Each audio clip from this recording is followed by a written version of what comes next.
Okay. Ready almost to begin here.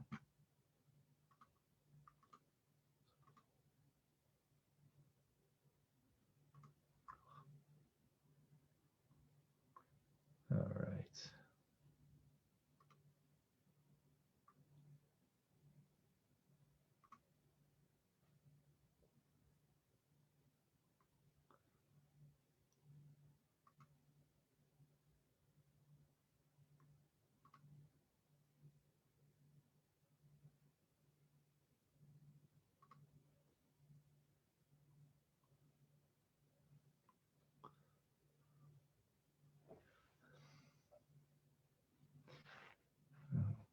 Okay. Just one brief moment and we're ready.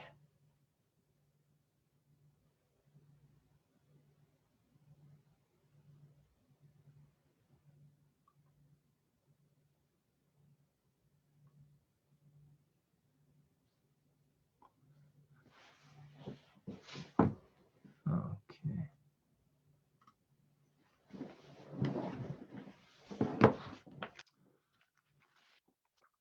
Welcome, folks.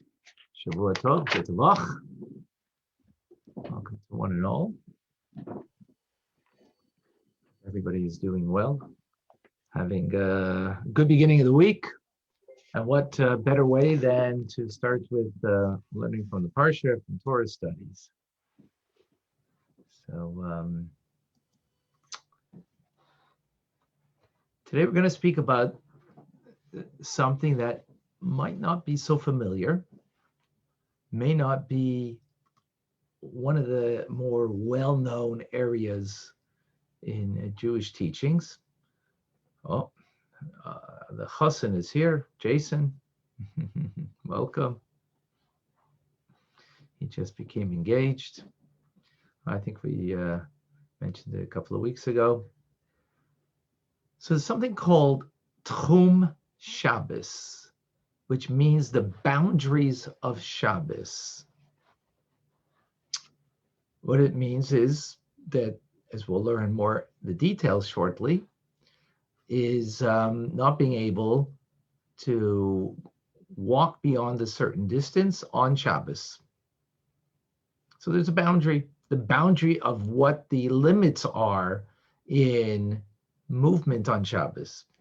Now, the idea of setting boundaries, of course, we understand that concept because, first of all, Shabbos is full of boundaries of things that we can do and things that we can't do. And in general, the Jewish teachings, anybody who has values in their lives means that there's boundaries. What is okay, what's not okay. But what we want to learn over here is the specifics about these laws, and then to understand more deeply the concept behind it. In other words, there's the do's and the don'ts that we need to know. What it constitutes Tchum Shabbos, what constitutes the boundaries that are permissible and not permissible on Shabbos. That's one thing that we need to know.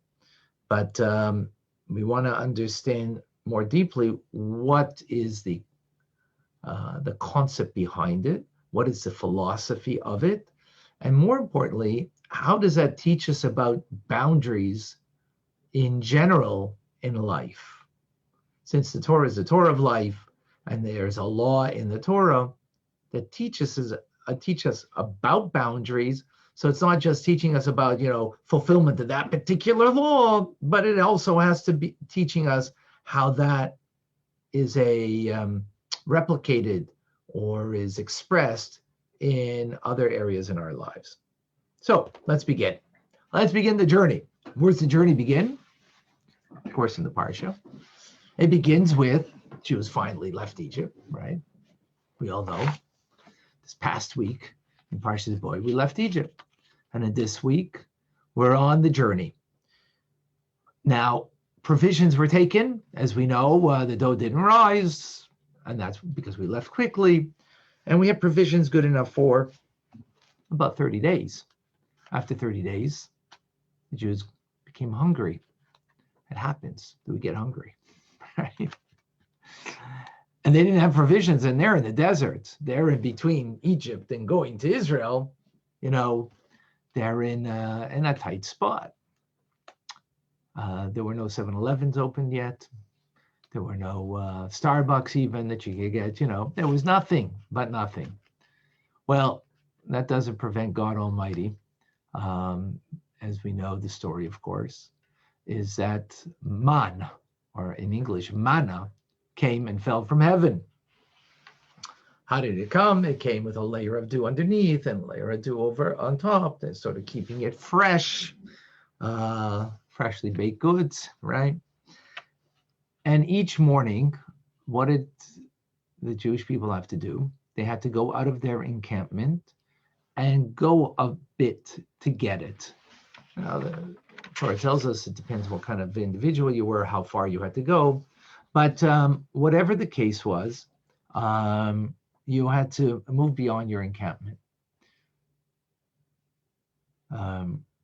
You only had the allocation for the day, and if you took more, that more rotted. You only had that, and that was it. Came Friday, what happened? The Jews went out, and they got a double portion, right? And to commemorate that, of course, we have 2 challahs on Shabbos to commemorate the manna that we got the double portion on Friday. So Jewish people asked Moshe Rabbeinu, what's this? For the previous 5 days, they only got a single portion. Now they're getting a double portion. They're asking, why? So they were told that this is for Shabbos, because on Shabbos, you're not able to go out. You're not able to go out. Now, as always, there's some Jews that are smarter than Moshe Rabbeinu, and they don't trust. I don't know if it's just curiosity. I think it's they don't trust, and they want to see for themselves. So what do? They left the camp, and they went to see Shabbos morning. And as we know, of course, God was very unhappy with that. So let us share the text over here.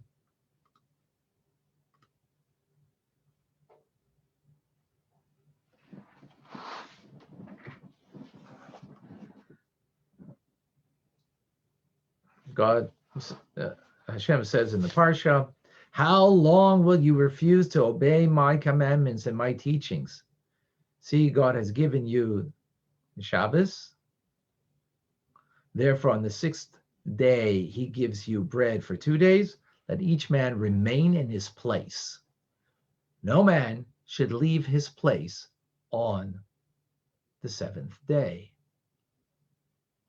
So what do you think that means on a simple level?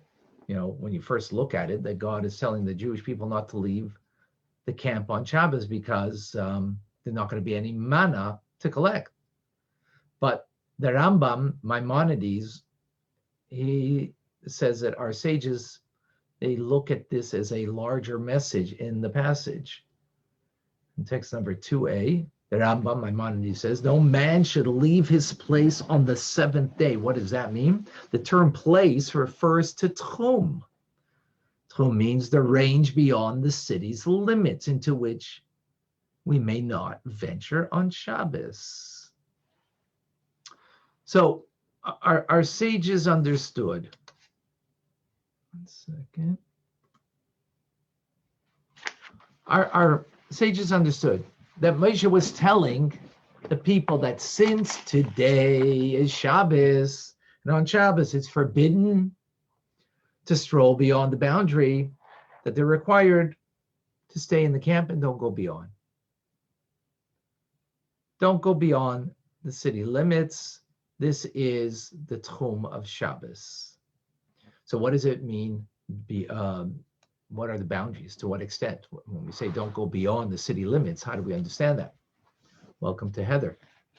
Thank you for joining. So the next text provides for us some insight into that. Text 2b.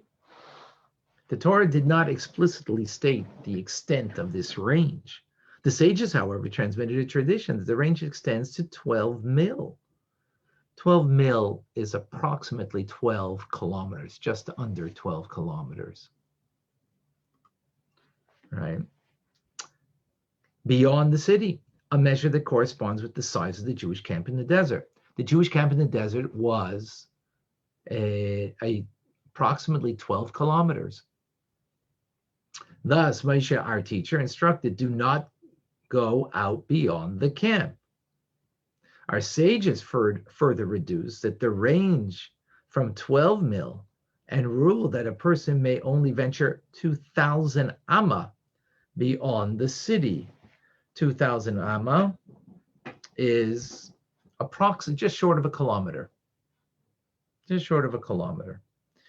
They chose this range because it is a site of this pasture land that the Torah allocates to all cities, and thus the space is associated with the city. Let me explain. Okay, so what do we have here? What is the verse telling us? The verse is telling us, no man should leave their place on the seventh day. So the simple meaning we would think place is your home, right? Don't leave that. No, it doesn't mean your home, because a place doesn't necessarily mean just your place, but it means your community place. What is the community place? Well, it was 12 kilometers. We'll use it in kilometers because it's approximately 12 kilometers, right? The 12 mil, because that was the size of the encampment of the Jewish people as they trekked through the desert. When they set up camp, an area of 12 kilometers, which is approximately, I think, maybe over 7 miles, around 7 miles approximately. Okay. So the Torah is telling us don't go beyond this encampment. In other words, don't go another beyond what this encampment is, this place of residence, the 12, another 12. Came the sages and they said, no, only 2,000. 2,000 amma. This is an amma. Amma is a hand's breadth, meaning approximately just under a kilometer. Don't go beyond a kilometer of the encampment of the Jewish people. Why 2,000 amma? Where is that? Is that just a indiscriminate number? No. Whenever the Torah speaks about a city, it also speaks about the field around the city. The field around the city is 2,000 amma. So, for example, the Levites, they get cities, right? They have cities because they don't have land that they can work over. They have cities. They have the land that they do have around their city is 2,000 amma, 1 kilometer in each direction. Okay, is that clear? So the sages, welcome, Cherry. So the sages came and said that the boundaries that you're not allowed to go, Tchum Shabbos, the boundary that you're not allowed to go beyond is 2,000. They took it from something similar from biblical law, right? That these are the city limits. So let us get more clarity over here from the Rambam's teachings. Further, the Rambam says in text 2c, it follows that a person may walk freely throughout the city, even if it is as large as Nineveh, irrespective of whether it is surrounded by a wall. In addition, we may walk 2,000 amma in any direction beyond the city limits. When calculating the city's limits, a square is drawn around the entire city. Thus, the areas between its farthest corner are included. So, if you have a dense city, like Manhattan, right? So what it means is you would make a square, so to speak, of Manhattan, and anywhere beyond that square, you're not allowed to walk more than 2,001 kilometer. If you, for example, in London, where you have in the suburbs of London, where you have between townlets, you have a vast area, then that would be beyond a kilometer. Then you would have those those large areas that separate in fields and whatnot that, you wouldn't connect the suburbs and the townlets. Okay. So further, Maimonides says, let's get some more of the details here. In text number 3, one who spends Shabbos in a barn in the desert, right? In a corral, like if you want to go camping or anything like that. Oops. Okay. In a barn, in a desert, in a corral, in a cave, or in a similar type of a private domain, may walk through its entire space and may continue to the limits of a square extending 2,000 amma in every direction from the domain. Similarly, if one who spends Shabbos in an open valley may walk to the limits of the square extending 2,000 cubits in every direction from the place at which he is located at the commencement of the Shabbos. One who is walking in an open valley and does not know how far his Shabbos range extends may take 2,000 ordinary steps. This is his Shabbos range. So, what are we saying over here, folks? What are we saying over here? Come Shabbos, and you find yourself out in the desert. You find yourself out in the countryside, and Shabbos is about to enter.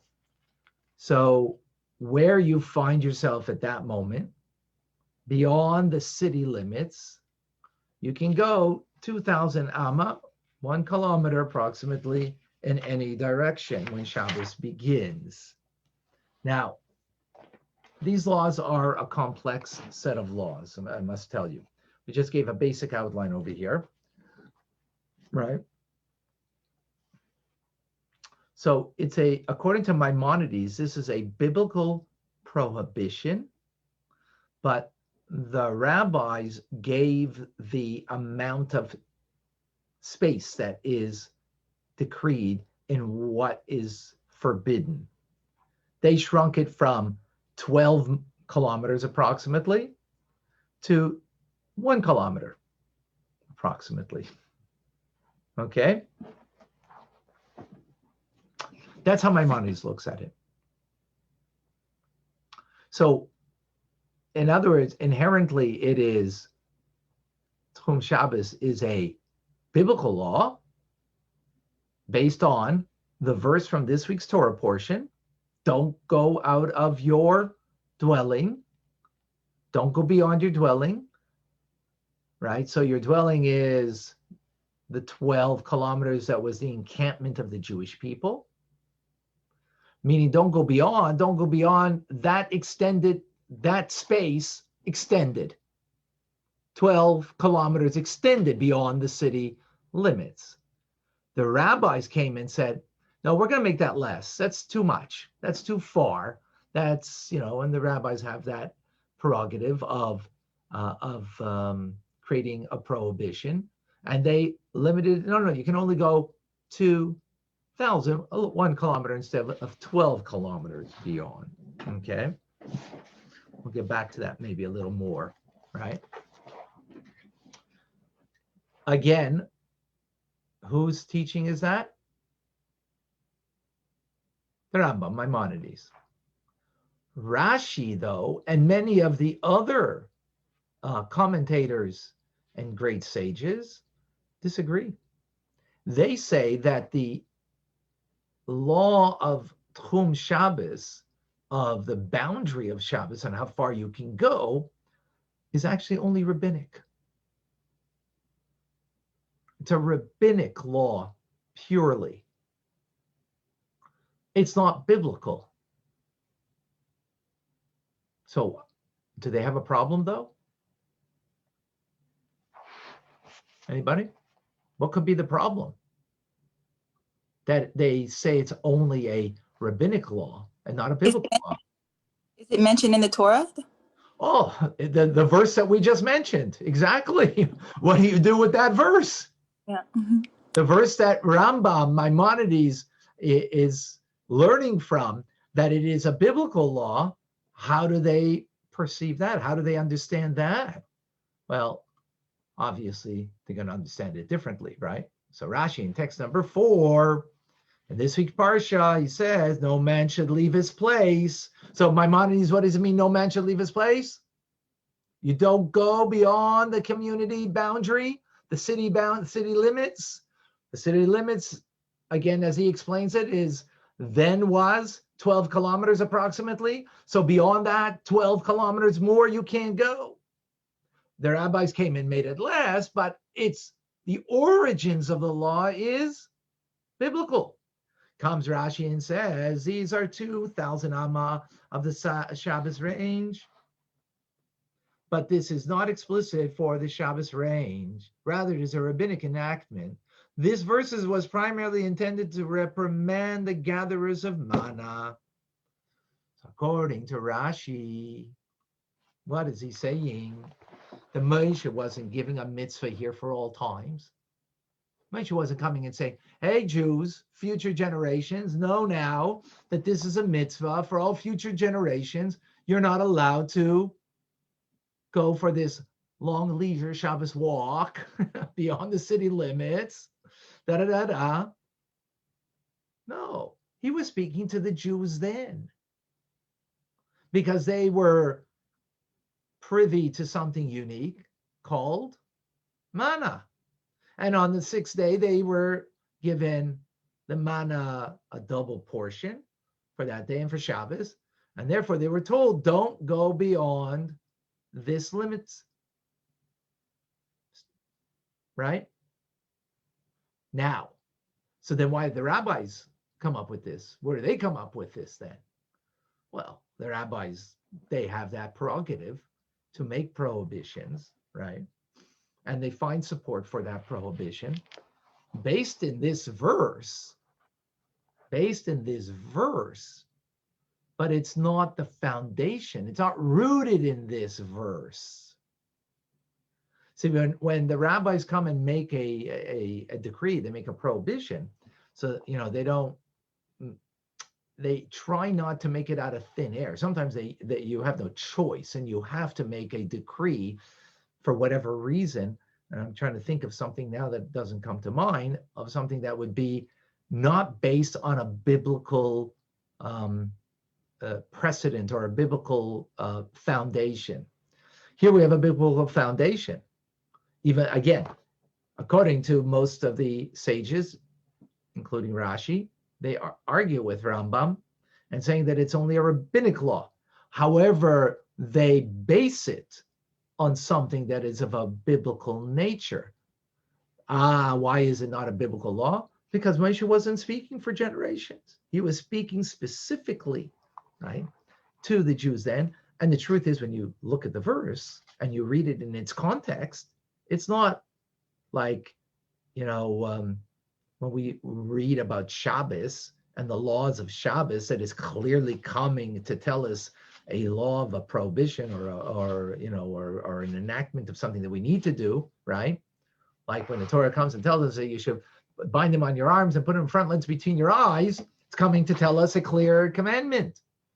But there it's in the context of a narrative, and therefore that's why we have the gray area and we have the difference of opinion. Is that clear? Clear? We're good?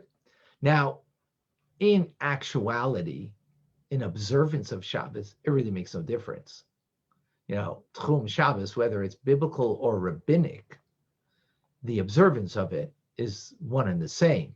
Now, if it's rabbinic, so there would be more leniencies when it comes to the law.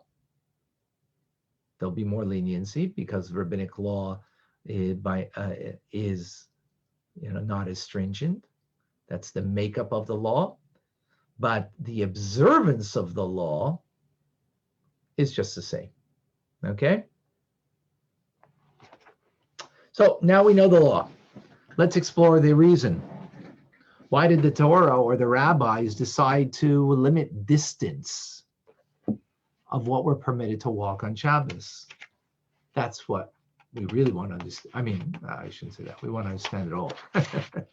Right? We want to understand it all. Any questions before we continue?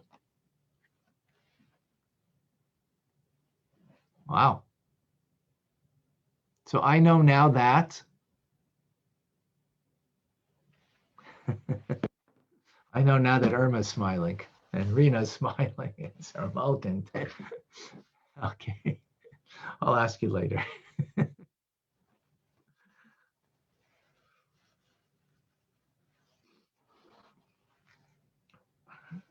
Sorry.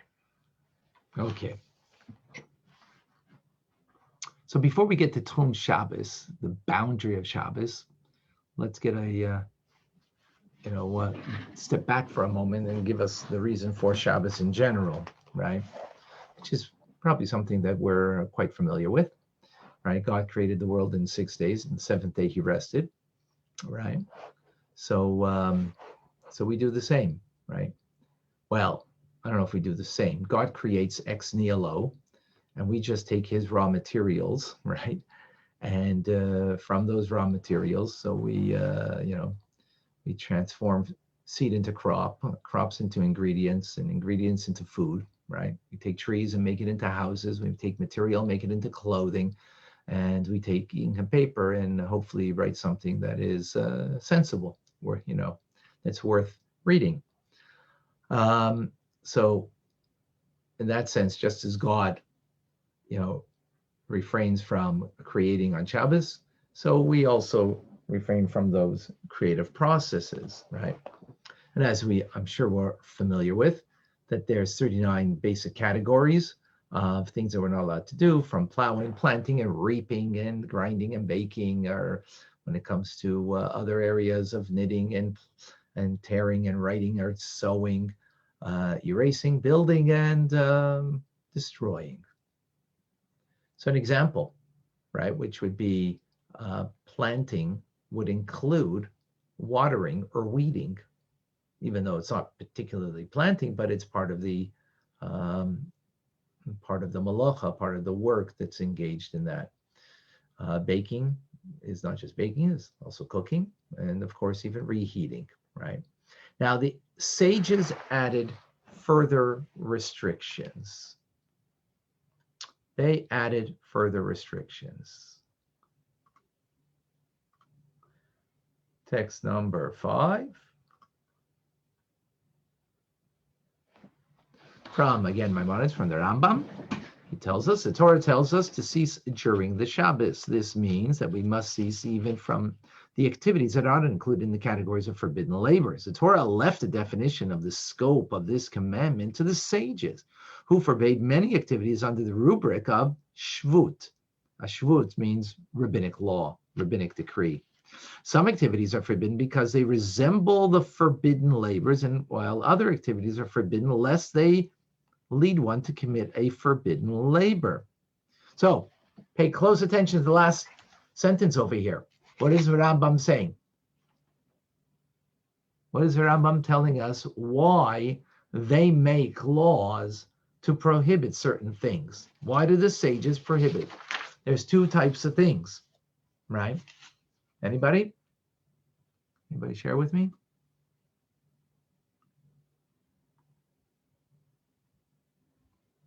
So they can put a fence around the Torah? The fence, the creating of. Right. So they can put a fence. What does that mean? Explain that. So that they're protecting the words of the Torah, so that we don't, just protecting it so that we don't even come close to Transgression. Yes. Excellent. But there's 2 ways that this is done. What are the 2 ways that the Rambam just said? Just look at the Rambam. There. Oh, I took it off the screen.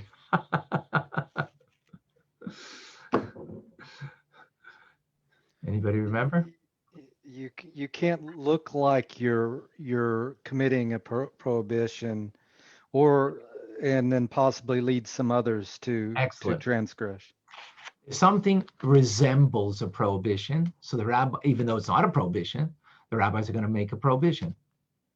If something will lead to a prohibition, then the rabbis will come, the sages will come and make a prohibition, a decree against it. So reaping on Shabbos is forbidden.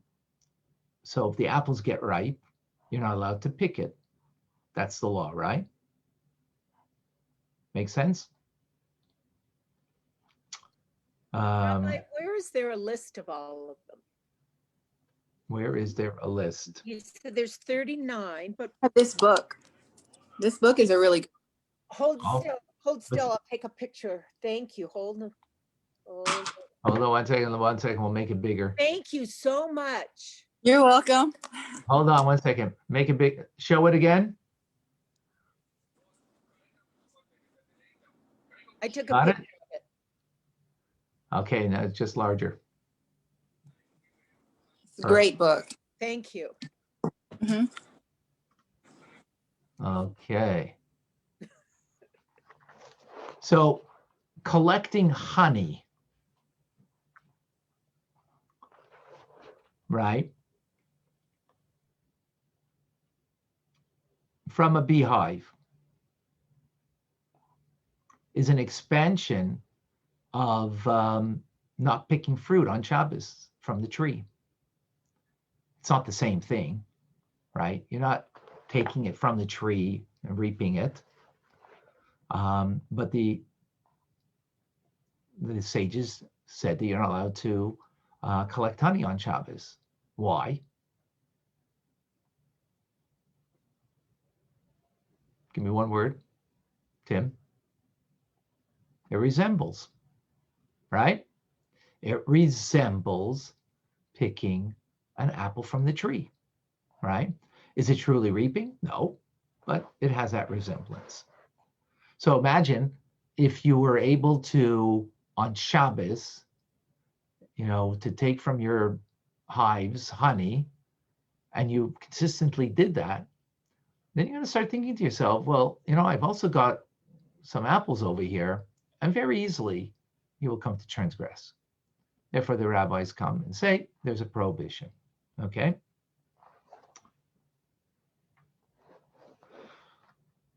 Is that clear? Good.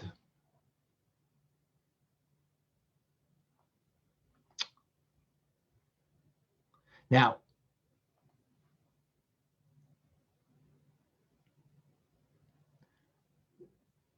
let's go back to the restriction about walking a great distance, right? The Tchum Shabbos that we're talking about. Tchum Shabbos, does that resemble a forbidden act? Not really. What does it resemble? Taking honey does resemble picking an apple from the tree, but but walking on Shabbos a long distance, what does that resemble? Nothing. Unless you're walking without an eruv and you're carrying something that can resemble you. No, we're not talking here. Very good, Jerry, but we're not talking about carrying anything. We're talking about just walking. You're not allowed to walk the distance of 2,000 amma, of approximately 1 kilometer outside the city limits, right? Okay. Mm-hmm. Right. So we're not talking about carrying here. You're saying that it might be similar to carrying. Walking isn't similar to carrying, right? Mm-hmm. It's not really, carrying is you got something in your hands, right? Walking is you're going with your 2 feet. So there's not a similarity there. And also, it's not like inadvertently that's going to lead you to something. So here come the sages and tell us another category on what becomes prohibited.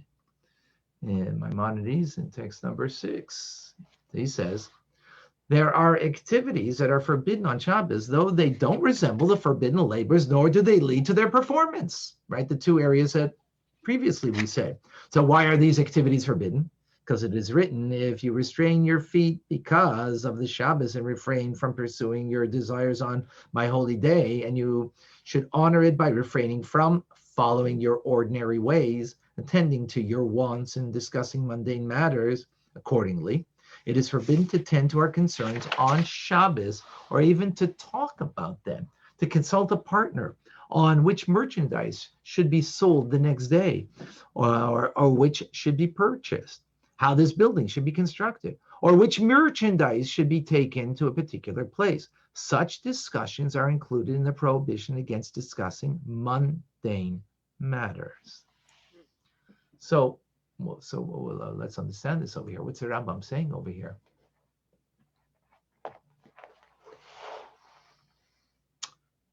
Resting on Shabbos, what's its purpose?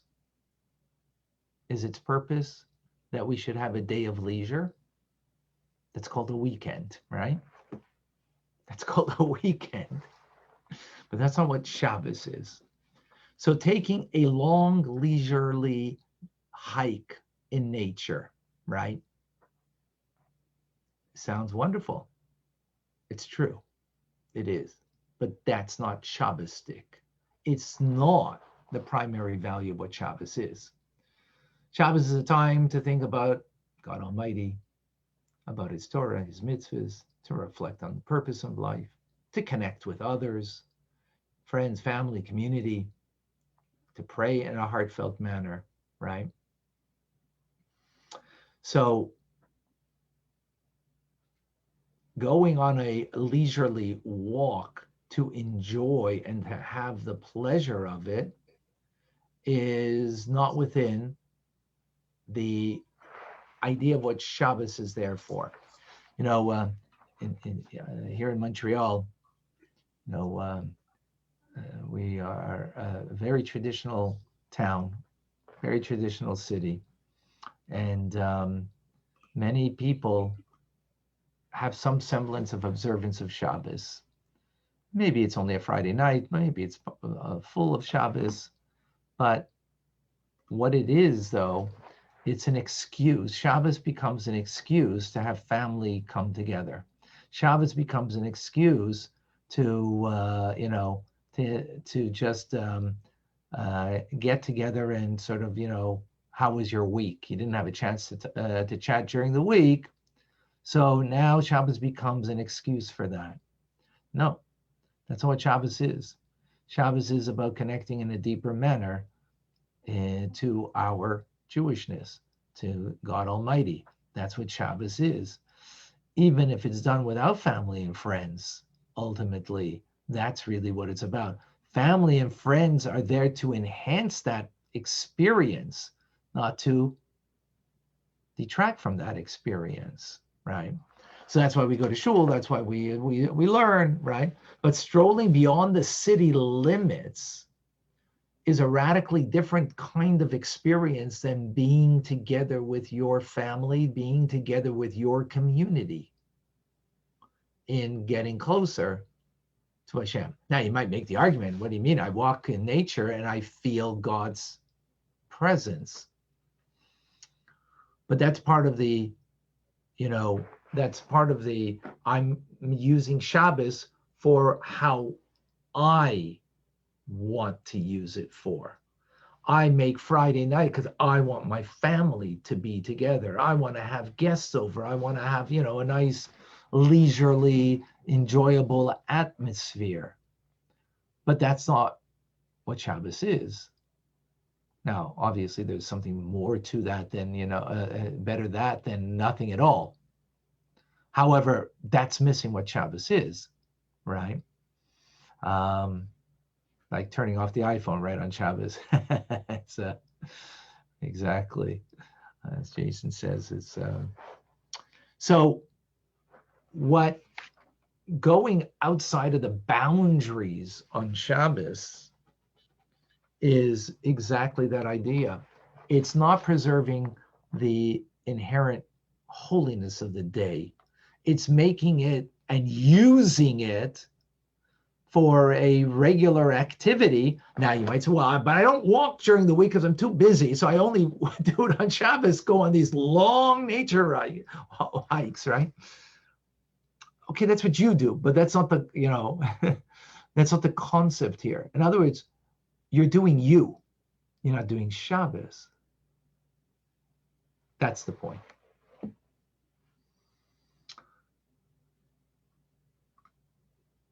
And that is what the Aruch HaShulchan explains over here in text number 7. With respect to Shabbos boundaries, it appears that our sages did not want Jews to stroll about excessively on Shabbos, as one does during the weekday. Again, even though maybe you only do that on Shabbos, right? Take a stroll. For it is proper to plug into the delight of Shabbos and engage in Torah study.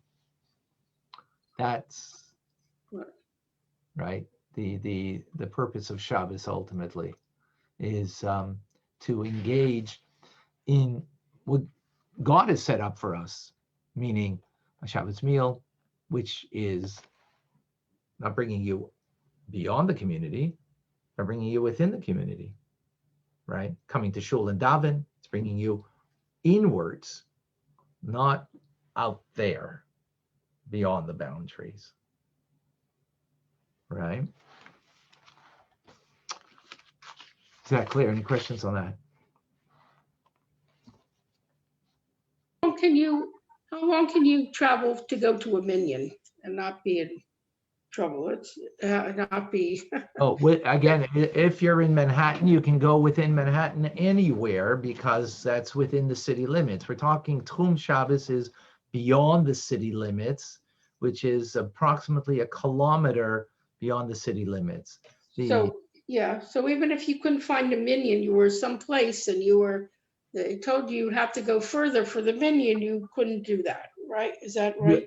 Right. In other words, yeah, you could not say that I want to go to the minyan and therefore exactly that I should go beyond the city limits to find that, right? I mean, that might be a little difficult to imagine that in the city you're not going to find the minyan, but outside of the Tchum of Shabbos you will find it. But whatever. That's a very valid point that you can't do I think that. it's just driving to a minyan Shabbos. Well, we're not talking about driving. We're talking about walking.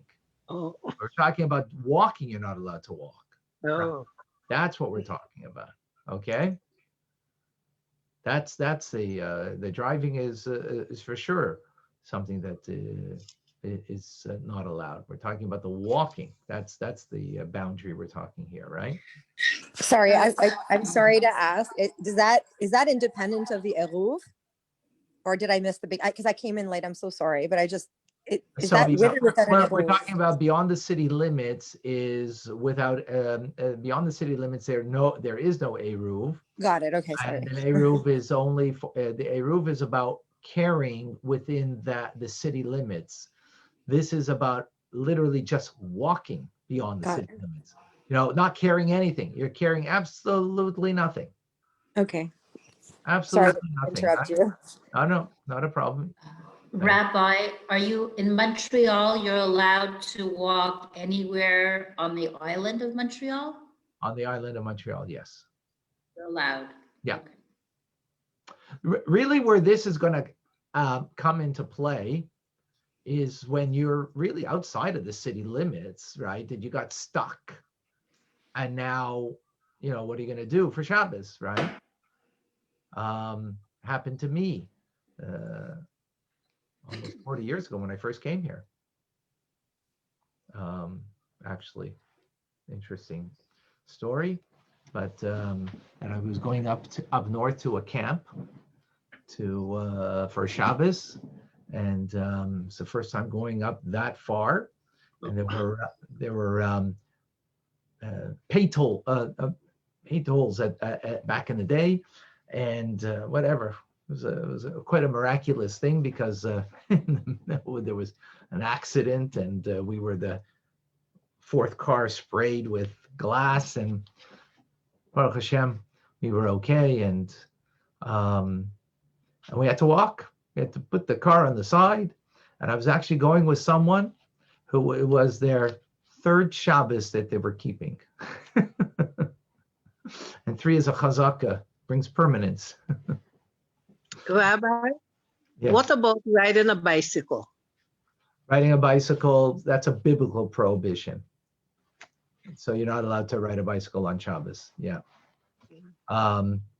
Because of the possibility of a breakdown or other things. It's also not within the spirit of Shabbos. Can I ask, what about someone who is disabled and requires either a wheelchair or a electric Oh. wheelchair? So there are things that one is allowed to do in certain manners, in certain circumstances, but that's beyond this right now, because we're talking about, we're learning from Tchum of Shabbos, the boundaries of Shabbos. Okay, so we're going to stick with that, but that's an excellent question. We'll have to get there another time. Okay, because we're No limited problem. on time also. Okay, so. So what do we say? We're saying that there's a fence around the law if it's a rabbinic law, or if it's a biblical law, also in that sense it is, that we shouldn't make Shabbos into a weekday activity, and long leisurely hikes and that kind of stuff is prohibited because it's not within the spirit of what Shabbos is. Shabbos isn't going beyond your boundaries in the sense of, in a physical sense, it's coming in deeper within. Shabbos spells the word tashuv, which is tshuva, which means to return. Shabbos, we're returning to the real me, right? The real me from within. Because what happens during the 6 days of the week? What happens? We could get lost so easily. Yeah. We could get lost in a material world. We could get lost in our work that we do, and we feel that I'm in control. I'm the master of my destiny, Yeah. and I forget who I really am. Come Shabbos, I have to return to the real me, right? This is what's happening. Why we disengage. Desecrating Shabbos, what does that mean? Desecrating Shabbos literally means that inner sanctum that I have of my being, I'm allowing the values of the weekday enter that part of my soul through an action, simple action of just picking an apple from the tree. It may seem like, what's the big deal? Well, it is a big deal if on that day I'm supposed to get into a deeper place of the inner sanctum of who I am and not to forget my divine connection. Desecrating means that I am allowing the weekday be me. I'm allowing the external be my internal compass. That is inappropriate. You're bringing the impure into the depths of the pure. And that is what is called Mechalel Shabbos. Mechalel Shabbos means to profane Shabbos, but the word Mechalel comes from chol, which means a void. You're creating a vacuum. In other words, when you go into a deeper place on that day, in a deeper place within you, in the deeper place in your space, and now you do an action that kind of bursts the bubble and allows now into that bubble something that's impure, that's not holy. That's what we do when we are not exclusively focused on that inner core. And what's that inner core? My connection to God, my connection to others, my deeper connection, not my connection to others in work That's not my inner sanctum, right? That's not my core. Am I connected to you because, we can talk shop? That's a very fragile, that's a very surface relationship. Now, sometimes you got to talk shop, you got to talk business.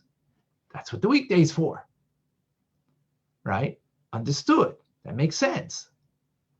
But then there's a time that we got to get deeper, and the relationship has to be deeper. So,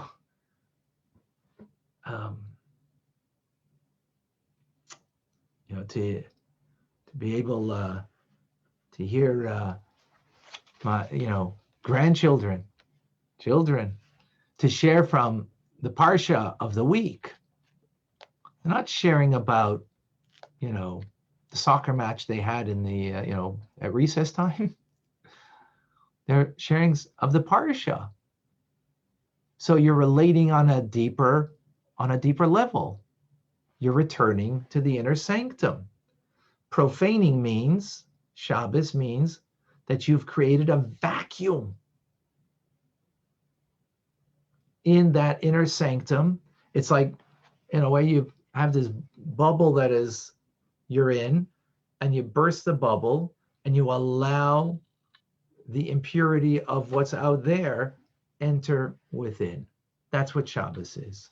That's what the profaning of Shabbos is in our actions, right? Now, the same idea is also in space. In other words, we burst the bubble, the inner sanctum, and we create a void within our being, within our neshama, by an action that profanes Shabbos. But it also, we do that when we cross the boundaries in space. And what's that called? Tchum Shabbos. Tchum Shabbos is the boundary in space. In other words, there's a boundary of actions that I can't do on Shabbos, 39, right? Actions that I cannot do, basic actions, right? They have many, subcategories and so on, right? And those actions, by doing it, I'm bursting the inner sanctum that I'm create by Shabbos. Even by doing it once, I've done that. In that moment, of course, I can come back to it, but it is creating a void. It is creating that vacuum, right? And now we have it in the physical space also, not just in my actions. As the Rebbe describes. As the Rebbe describes here, the reason for prohibition against walking beyond the Shabbos range is not that we introduce a weekday element into Shabbos. Rather, it is that we export Shabbos into the realm of unholiness. This is because within every Jew, even one who is boorish and completely ignorant, the radiance of Shabbos is aglow. And when we step beyond the Shabbos boundaries, we bring the holiness of Shabbos that is within us into the realm of unholiness. Wow. That's a very powerful statement that the Rebbe is saying over here. Let's take that apart for a moment. The Rebbe, first of all, is saying how every person is a cherished individual, every Jew. Shabbos isn't just a day of the week in space and time. It's not just a holy energy, but it's a holy energy that radiates every single Jew, whether you're holy or boorish. Doesn't matter. It radiates you. Whether you feel Shabbos or you don't feel Shabbos. The original Rebbe was a holy tzaddik. So when his Rebbe, when he was a little child, holy people, when they're young, you see their holiness already. There's something in them. So he says, so he's teaching about Shabbos, and when does Shabbos start? Well, he asks the children. So when the kid says, 3 stars. He says, well, when do you know when there's 3 stars? Not so easy always to tell. So Rabbi Yisrael says to his Rebbe, I mean, what do you mean Shabbos? When you walk out and you look up in the heavens above, you know when Shabbos begins. Right? Some people, the truth is, when you light your Shabbos candles, a minute into Shabbos, after the sun has set, you may say, big deal. What, a minute? What have I done? 5 minutes into, big, it's not such a big deal. Well, it is a big deal. You know why? Because Shabbos comes in, Kechut HaSaira, it comes in a hairbreadth. It comes in precisely. What does it mean it comes in precisely? I mean, just the laws now, all of a sudden, just the dictate of laws come in? No, it's not just a dictate of laws. The laws are a reflection of a true reality that, to be honest, I'm too boorish to be attuned to. The Rizhna Rebbe was attuned to it. He could look up in the heavens and see there was an exaltation of Malchus going up to its source, that the sphere of Malchus and Atzilus is now being enveloped and goes up to its source in Zoh above. That's the Hasidic geography, right? I know it intellectually. I don't know it experientially. Mashiach will come. We'll experience out. We'll be able to. We'll be like the Rizhna Rebbe, right? It's Shabbos, of course, it's Shabbos because it's a different ray of light that is exuded from above. So whether I'm a scholar or I'm a boor, it's the same law of Shabbos to all of us. So if we, in our actions, whether you're a scholar and is the Rizhna Rebbe who is attuned to this and is mechalo profanes, creates the vacuum, there's no difference in creating the vacuum whether you're a scholar or you're a boor. Why? Because we're both radiated with it. It is a part of reality, period. So now that reality is not just an action, right? That in a moment's action that we can burst that bubble. But what the Rebbe is saying over here is by walking beyond the boundaries, what we've done is taken Shabbos in its entirety, not just in an action, and moved it into an unholy terrain. We move the entirety of the Shabbos. In that sense, it's even worse. In the spiritual sense of what you have done, whether it's rabbinic or biblical, is irrelevant to the concept over here, right? So what we've introduced, in others, we've taken Shabbos and brought it all the way into a weekday mindset. We've taken the inner sanctum and we've taken it not just in this mere action, but my whole being, because what walks out from the tchum, the boundary of Shabbos, is it wasn't just an action that I did, but me, myself, and I. My entirety has now been removed from the holy space of Shabbos into a non-Shabbos zone. The entirety of me is now not Shabbos.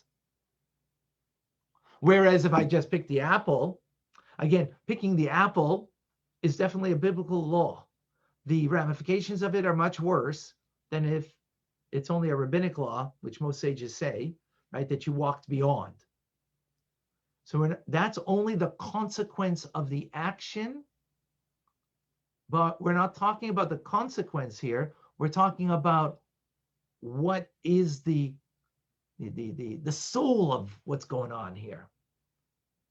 So the soul of what's going on by picking the apple is that action. You have burst the bubble in that moment's action through an action that you did. But that action isn't your entirety, isn't all of you. It's a part of you, right? It's a part of you. Wrong. You've brought, the void. You've created, you've brought into that inner sanctum. Now you've created a void. That void has consequences, but that's not the point here, the consequence of it. But when you walked beyond the boundaries, your entire being walked out. Your entire Shabbos walked out. Your entire Shabbos now is mundane, is a weekday. the inner sanctum is gone beyond that boundary.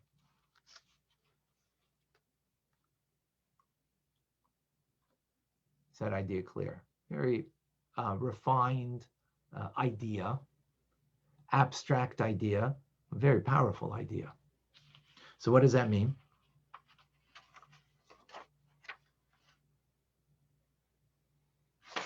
Anybody?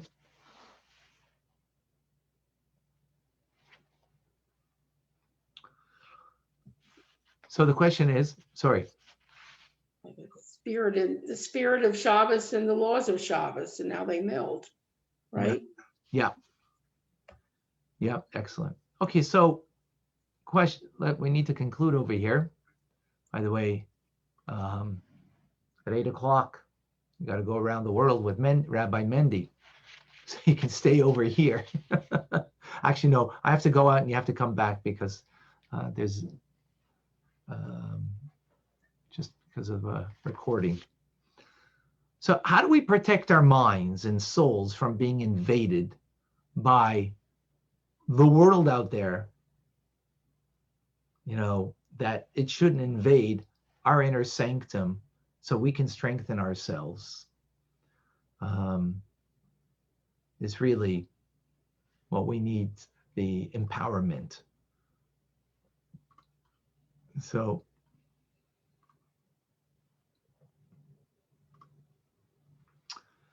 the Rebbe shares with us, when we introduce worldly thinking into our minds, the Shabbos element within us, a void and emptiness is introduced that doesn't sense or feel godliness.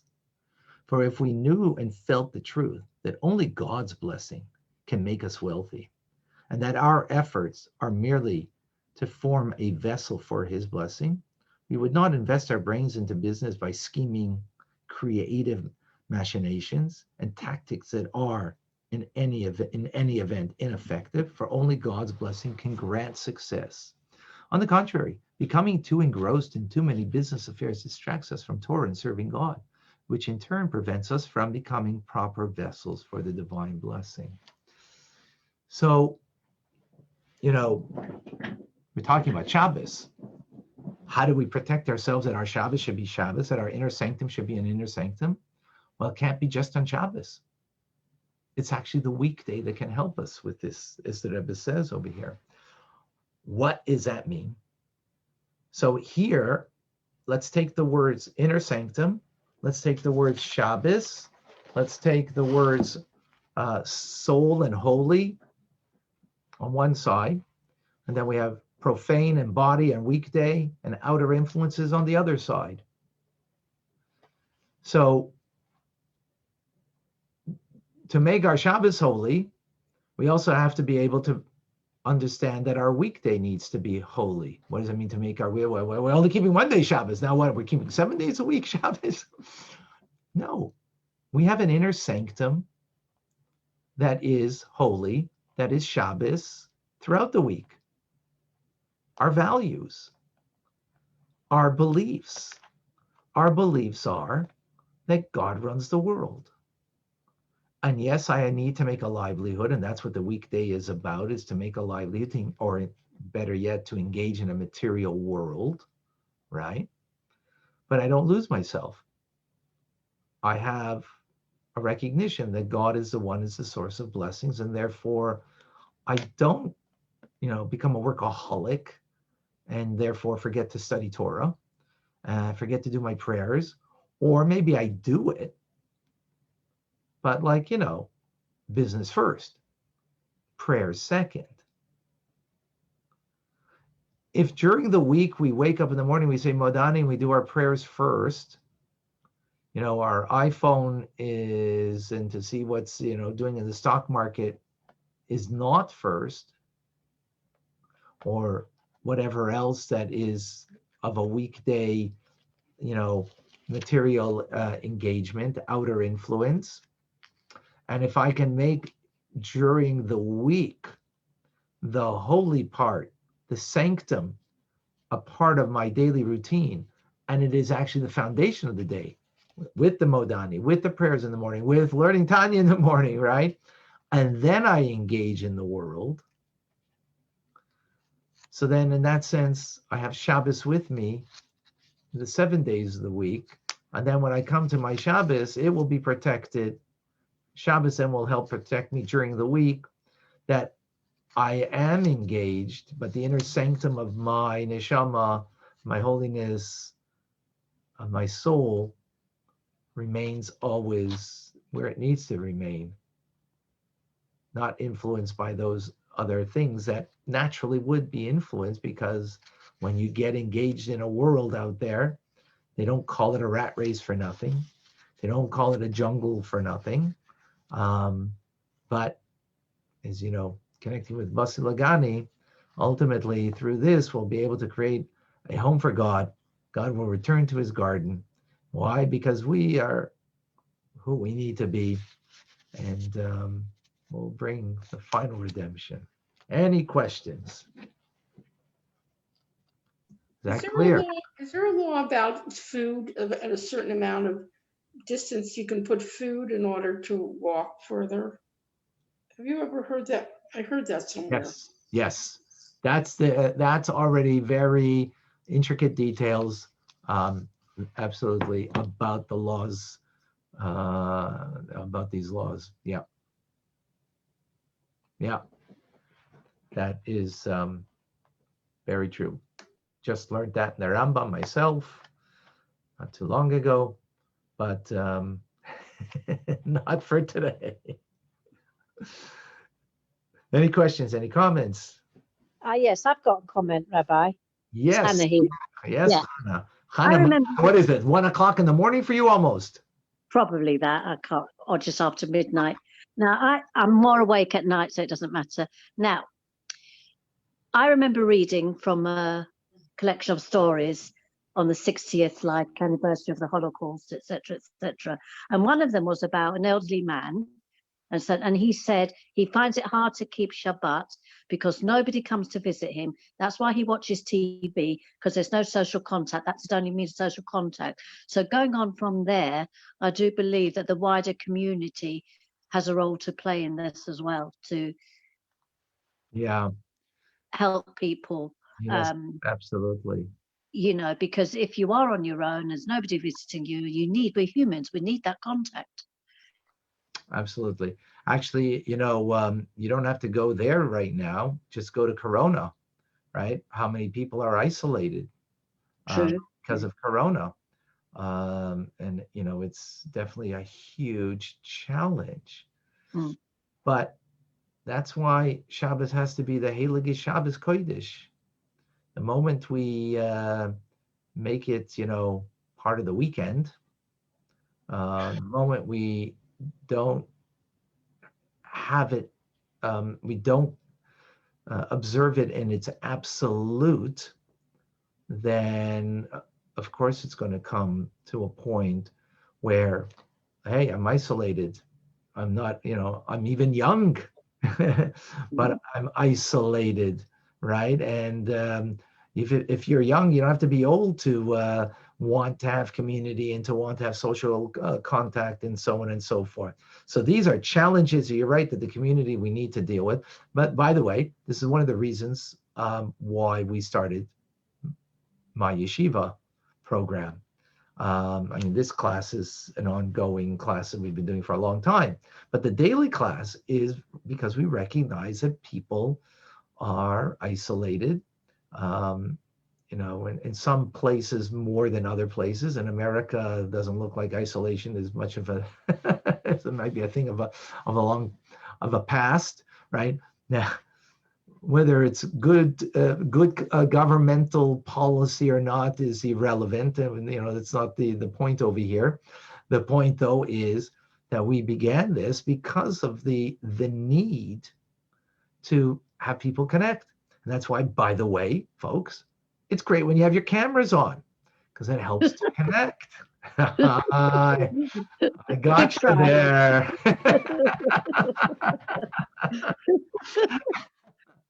Right, so folks, put on your cameras right now. Let's go. Jason, put on your camera. Andrew, good man. Aviva, if you could, whoever could. If you can't, I get it.